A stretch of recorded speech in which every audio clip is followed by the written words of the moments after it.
मनातून थोडीशी भावना बाहेर आली आणि ती शब्दात म्हणतोय. सगळ्यात पहिले वाचत तुमचा धन्यवाद.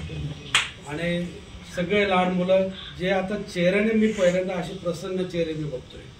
म्हणजे निश्चितच मुलांवर संस्कार, विचारधारा आणि त्यांना योग्य ते मार्गदर्शन आणि सगळ्यांच्या तब्येतीही छान दिसतात.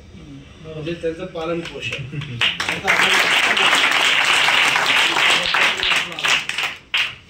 मुलांना थोडक्यात मी माझे शब्द फक्त मांडतो.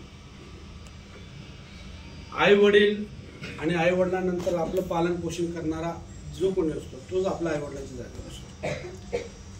आई वडिलांच्या नंतर पालन पोषण करणारा जो आपला असतो तोच आपल्याविषयी चांगले विचार करतो की तुम्ही इथून जाताना भविष्यात काहीतरी मोठे बनून जा.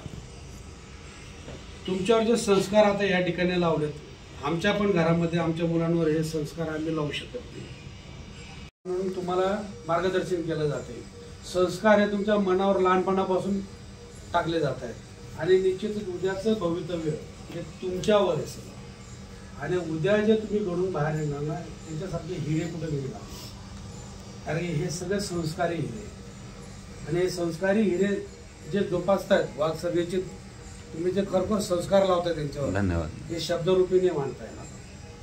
तुम्हाला वेळ काळ परिस्थितीने तुम्हाला इथं आणले, परंतु इथून तुम्ही फार चांगलं काही करू शकतात. कारण हिरा हा नेहमी दगडाच्या खाणीमध्ये म्हणजे जिथं भूकंप होतो त्या भूकंपाचा जो लावा निघतो त्या लावाच्या मध्ये जो खडा सापडतो ते तुम्ही खडेल आणि त्याला हिऱ्याचे रूपांतर आता सर करताय. दोन गोष्टी एकमेकांशिवाय होऊ शकत नाही कारण ते पूरक आहे. आणि तुम्ही ते हिरे उद्याचं भवितव्य तर तुम्ही ते इथून घडताय. निश्चितच तुम्हाला बघून मला जो आनंद झालाय तर मी शब्दात थोडासा मांडायचा प्रयत्न केला. याचं सोनं करायचं काम तुम्ही करा. वेळ काळ कधीच कोणासाठी थांबत नाही. सकाळ झाली की संध्याकाळ होते, परत रात्र झाली की सकाळ होते. पण एक एक दिवस तुम्ही मोठे होताय, एक एक दिवस नवनवीन गोष्टी शिकताय. थोडासा हा पॅच आहे, हा थोडासा तुमचा निघाला ना की उद्याचा जो सूर्य आहे हा तुमचं भवितव्य हे करा उज्ज्वल कर. माझ्या माहितीमध्ये मी IAS IPS लोक बघितलेले जे नाईट स्कूलला जाणार आहेत आणि ज्यांच्यावर म्हणजे त्यांचे आई वडील एकदम आपण ते शब्दात श्रम काय असा पाठपुरावा नव्हता. मी IAS IPS बघितले. अतिश्रीमंताचे मुलं जे आहेत ना ते शिकतात, बिझनेस करतात, पण ते IAS IPS कधीच बनू शकत नाही. IAS IPS होण्यासाठी एक शिक्षण आणि त्याच्याबरोबर संस्कार या दोन गोष्टींचा एक संगम लागतो आणि तो तुमच्याकडे निश्चितच पुढच्या काळामध्ये मी तुम्हाला भेटायला निश्चित येणार. नक्की निश्चितच येणार मी. आणि तुमचे सगळे प्रसन्न चेहरे बघून आणि मी एक दिवस सेवेसाठी माझ्या फॅमिलीशी येणार, लवकरच येणार.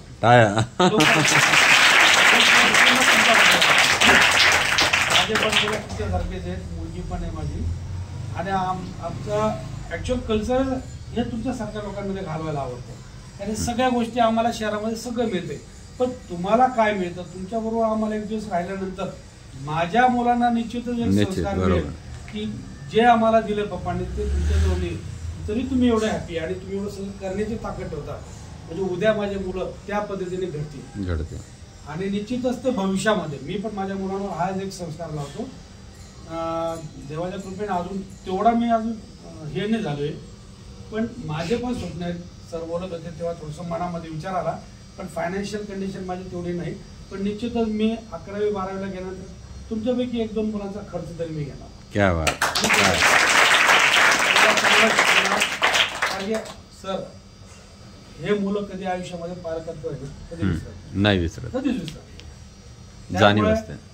इकडं तिकडे देण्यापेक्षा इकडे तिकडे काही करण्यापेक्षा इथं जर मुलं शोधल्या ना तर निश्चितच स्वर्ग सगळा इथंच आहे, याच्या पलीकडे काही नाही. आणि तुम्ही अशा भूमीमध्ये ज्या भूमीला नतमस्तक होण्यासाठी सगळे देश विदेशातून लोक येतात आणि इथून तुम्ही घडून ज्यावेळेस जाणार तर निश्चितच तुम्ही पण असं काहीतरी घडा की तुमच्या हातून पण चांगलं काहीतरी सत्कार्य त्यामुळे तुम्हाला बघून फार आनंद वाटला. भविष्यात मी लवकरात लवकर तुम्हाला भेटायला.